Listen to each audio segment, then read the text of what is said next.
Taliban regained control of Afghanistan, or were basically handed it back by President Biden. In that time, women's rights have been dragged back to the dark ages. Afghan girls have been banned from full education. Women unable to earn a living. And now, for the first time in decades, all women are forced to wear the Islamic face veil, the full burqa. Yet the Taliban still insists this is a measure to ensure dignity and safety for their sisters. Well, joining me now, for the first time since these restrictions have come into force, is Taliban official spokesman Suhail Shaheen. Mr. Shaheen, thank you for joining me.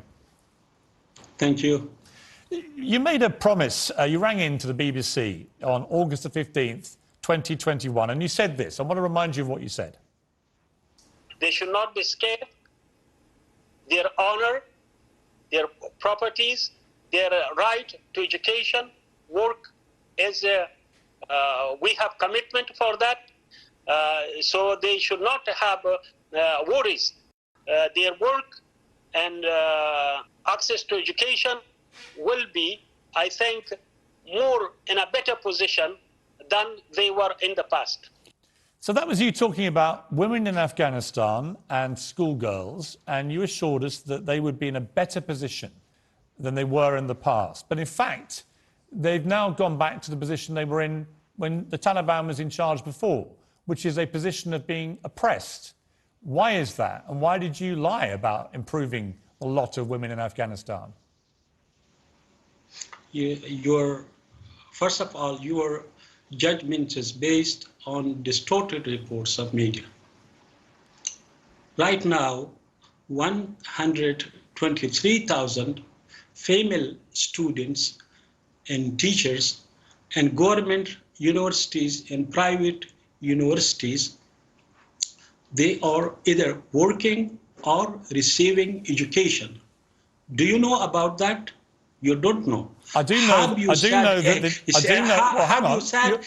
me if I know the answer.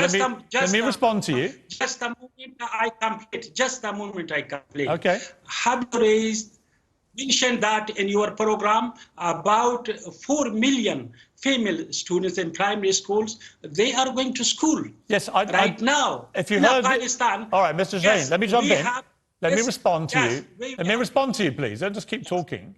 Right? Yes. It is true that some primary school girls are still going to school. It's after they get to teenage years. It's after they get to teenage years you have stopped them going to school. You don't want girls in Afghanistan to go through full-time education. That's not improving the welfare and lifestyle of women in Afghanistan. It's suppressing them. Why don't you let secondary school-age girls go back to school?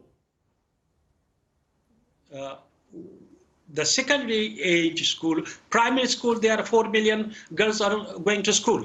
Now, the issue of secondary schools, education for girls, they are under consideration. We have never said they are banned. When you say they're under consideration, what do you mean? They're not currently at school. Let them go back to school.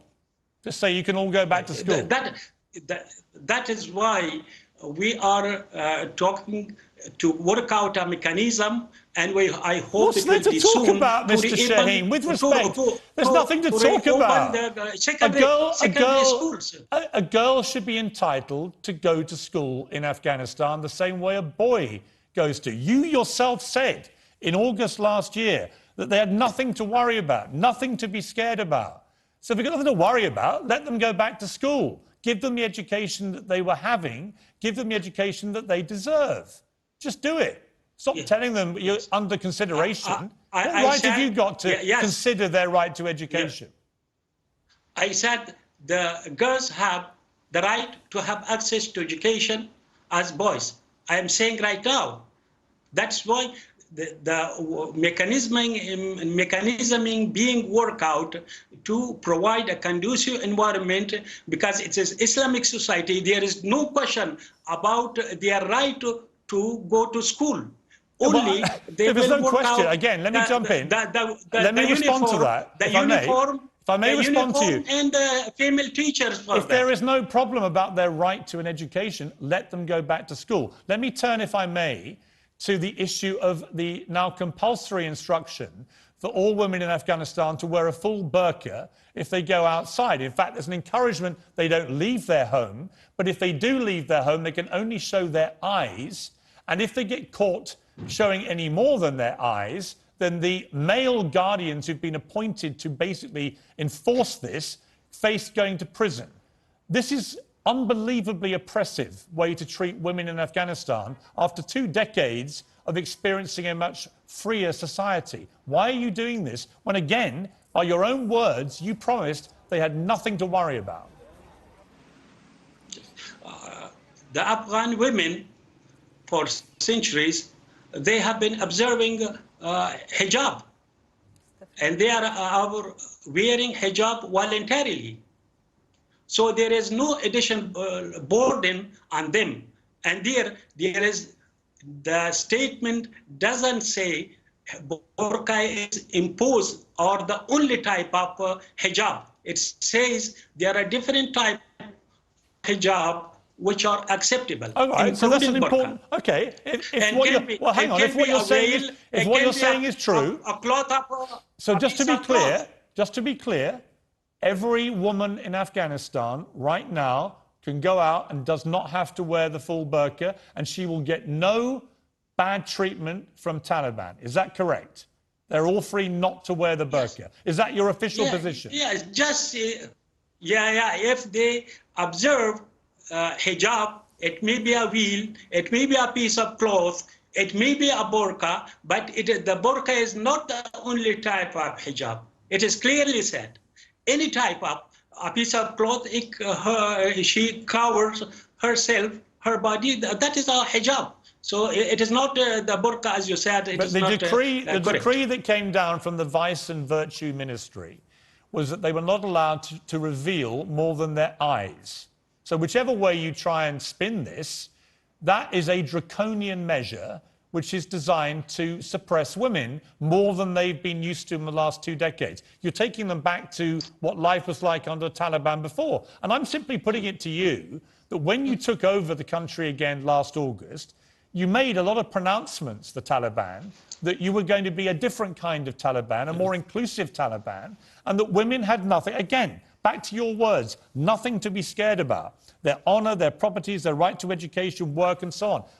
The kids after 12, 13 can't go to school. All women have to wear a covering apart from their eyes. You know, they're not getting most jobs now, apart from women-specific jobs which can't be filled by men. They have men now, relatives and employers, who are exercising a control over them, which can be punishable if it's broken by imprisonment. This is incredibly draconian. I can't think of anywhere else in the world that is doing this to women. And I just ask you again, what part of any of this shows that you have changed the Taliban, that you're more inclusive? Because I'm not seeing any evidence that you're doing anything other than taking women right back to where they were 25 years ago.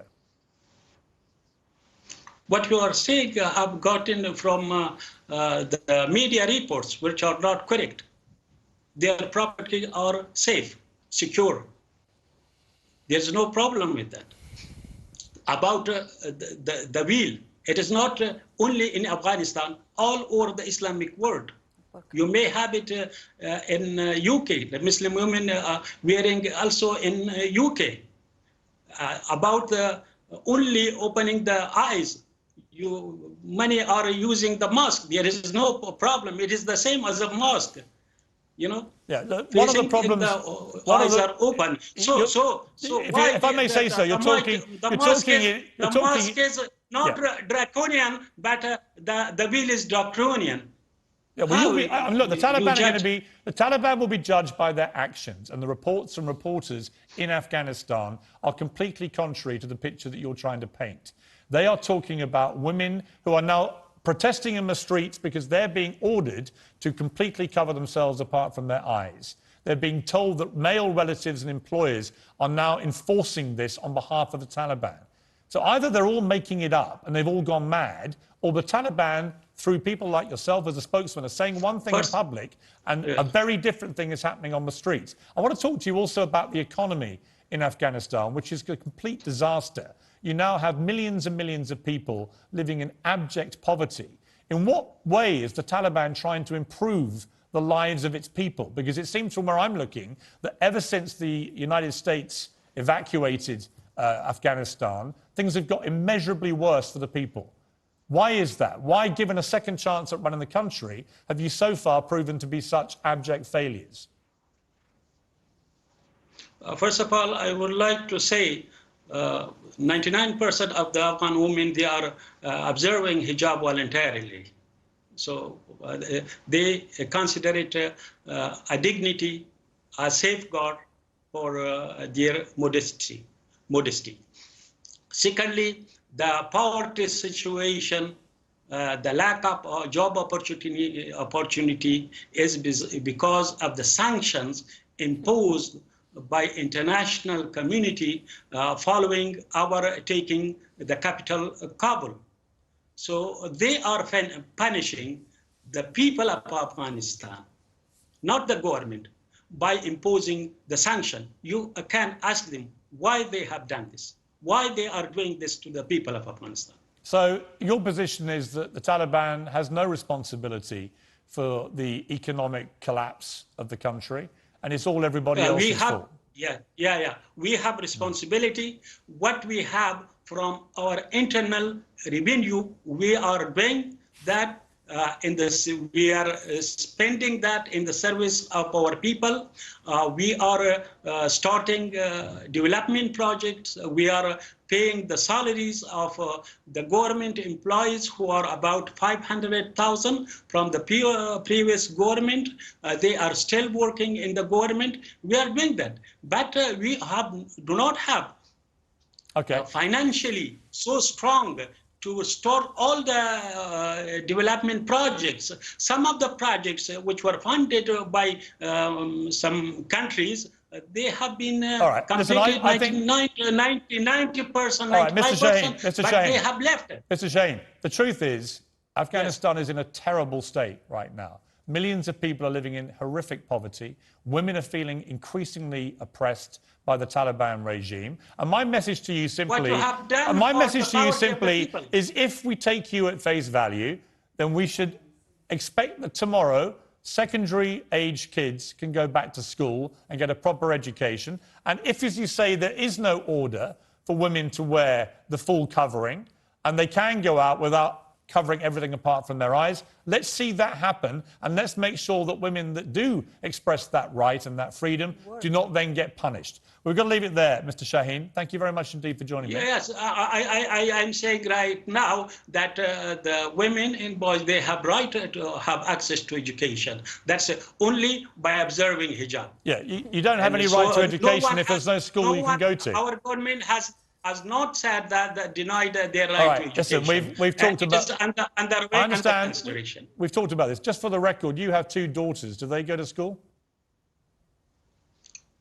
Yeah, of course. Yes. Yeah, of course. Of course they do, because you're in Doha and they can go to school, right? They are observing hijab. They are observing hijab. And so... that means we have not denied. So we have not denied to our people. So if they do exactly, if your daughters do exactly what you tell them, they're allowed to get. Okay, so your daughters get an education because wait a minute. Your daughters get an education because they do what you tell them. All right, I'm glad we clarified that. Suhail Shaheen, thank you very much indeed for joining me. Well, joining me now is Fawzia Koofi. She was one of the first female politicians in Afghanistan until she fled the country last year when the Taliban took over. You were shaking your head in derision, a lot of the stuff that he was saying there. Clearly, a lot of that is propaganda. We know from the reporting on the ground what is going on in relation to education of young girls, in relation to women and what they have to wear. What is your response to that interview? Well, Piers, I only hope that there was a debate that he could listen to. And my message to him would have been, Mr. Shaheen, you and I negotiated for the past 3 years. We started from Moscow in February 2019. I remember, as the first woman to negotiate with you, it was extremely risky because I lost a lot of support in my constituents by talking to you. But we did it for the sake of the country because we wanted to come to a peace deal. Remember there, one of your just to negotiators... let you know, look, I know what you're doing here, but he's gone. Right, I just want to, so he can't hear you. So my point really is, how much of what he's saying is just propaganda and nonsense from what you understand on the ground? I want to remind them, because I'm sure they will listen to this, that in that meeting, one of their negotiators said that from their perspective, women could go to school, could go to university, could work in business, in politics, could become minister, Minister of Foreign Affairs, up to Prime Minister. But none of that's happening. I'm quoting, up to Prime Minister. It was a room full of men. Everybody looked at me and said, well, Ms. Kufi, this is a big news. But in reality, when they took over power on the 15th of August, the first thing they did, in contradiction with Islamic principles and what's happening in the rest of Muslim world, they stopped girls from going to school. Only girls up to grade 12 go to school. This is not happening in anywhere in the world. Right. Anywhere. They stopped women from going to work. And you know what? These women actually were the breadwinners of their family. They lost their husbands in the war, and they were the supporters of their family. They were feeding their children with the money that they were receiving through their salary. They cannot do it anymore because they don't have a job to do it. Now, the last thing they did, while the country is at the edge of starvation, economic crisis, and people expect them, as people now in power, to deliver, the last thing they did was another decree asking women of Afghanistan to wear their favorite hijab, which is burqa. Now, let's remember that women of Afghanistan have always remained Muslim, and their hijab, the same way that I do, is acceptable in Afghanistan by men, is respected, and this is part of our identity.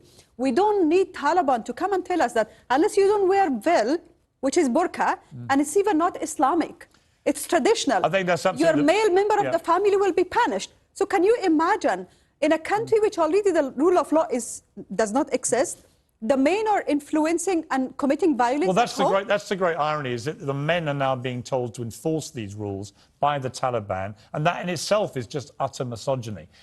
Great to talk to you. Thank you very much for coming in and just putting a woman's perspective from Afghanistan there. I think we all know what is happening on the ground, and it's completely reprehensible. The Taliban are taking these women back to a terrible time in Afghanistan's life, and they've got to stop it. And the world needs to be shining a light on this. Thank you very much for coming in. Thank you.